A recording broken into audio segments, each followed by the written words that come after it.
As a woman, it's an kind of an identity crisis. It would make sense though that in a way, and I gotta say this carefully, that we would, careful. Well, the way that we evolved as a species, right? At least until modern times and the constraints of marriage and being monogamous and all these things. Men obviously and women were different biologically. That men would go and their goal was to try to populate, right?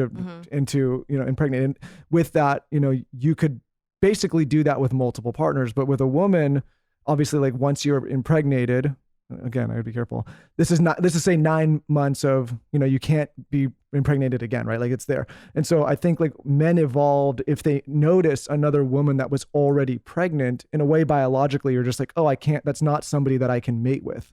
It's very like a primal thing. So I don't think men are like overlooking and not finding beauty. It's genetically hardwired into us. It is weird. Weird. I think it's true from a physical appearance standpoint, but just also as a functioning in society standpoint. I mean, I think most of us have gone through that like awkward moment of having to tell your boss you're pregnant. And then everyone in the office is like, oh shit, what is this person going to not do that I'm going to have to pick the slack up on? And it's this interesting thing. Like I said, it's a really unifying thing, right? We all get pregnant and have babies. I mean, it's a very common thing that women all over the world do, yet we still somehow make it ugly. Like you're ugly when you're pregnant. You've gained weight. You have varicose veins. Your feet are swollen.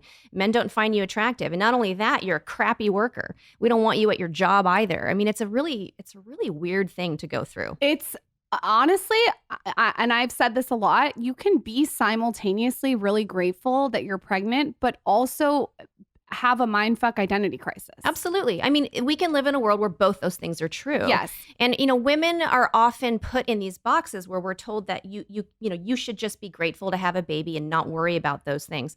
But that's stupid. I mean, that's just not the reality. That baby's just there for a couple months in our bodies. That emotional and psychological damage stays with us long term, and it affects how we feel about ourselves and it affects our relationships. I mean, it's very impactful. That's like saying to a guy with a really small micro penis, but at least you have a good personality. Yeah, absolutely.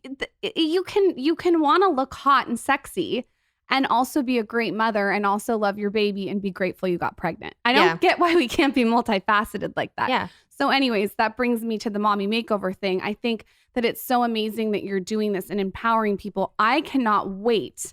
See, I told Michael once I'm done being pregnant, it's over for you bitches. I cannot wait to look like my best. I want to look the best I've ever looked after pregnancy. I don't think there should be anything wrong with that. Yeah, there's nothing wrong with that. And I think you have a kind of a different understanding of your body after you have babies. I think that you have to really do a deep dive into what's important to you and what things you want to make better. And for me personally, I changed my focus from how do I look to how strong I am and what I can do, because you're going from, you really don't have to be strong in life. You just have to be hot when you're younger to, I got to be strong. I got to chase these small people around. I got to pick up giant strollers and throw them into my car.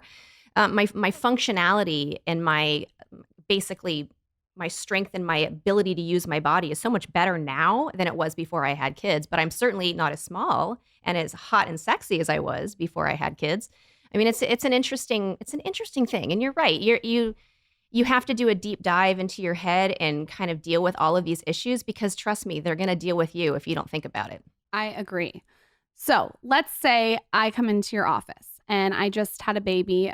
First of all, I want to know, how long do people typically wait? Like, because you can't just hop into it right away, right? Absolutely. So I have people that try to do that all the time. I had someone last week who wanted me literally to do a tummy tuck at her C-section. I've heard about this and I actually am intrigued. Can you talk about that? So, I mean, that's the thing I would ask you to do. Yeah. I mean, here's the deal. You're not at your ideal body weight when you have a baby. You should not be. I mean, there's no reason why any woman should be. Dr. Diamond told me this is the exact same thing. Yeah, you need to be at your ideal body weight when you have a tummy tuck. The other thing is it takes a while for your uterus to shrink.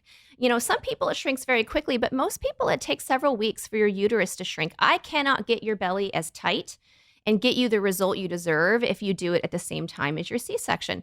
The problem is, though, is that, what people don't think about is that recovery from a tummy tuck is a big deal. That's a hard recovery. And you're throwing that at a new mom with a baby that she's trying to breastfeed and get up in the middle of the night and all of that rigmarole. And then on top of it, you're going to be miserable in pain with drains from your tummy tuck. I mean, just do not do this to yourself. It's so much better to wait. So I think typically about 6 months is what it takes most women to get closer to their goal, their pre-pregnancy weight. Took me 2 years. Me too. I kind of gained a little more weight than I had anticipated with my first child, and I had mine back to back. They're 18 months apart.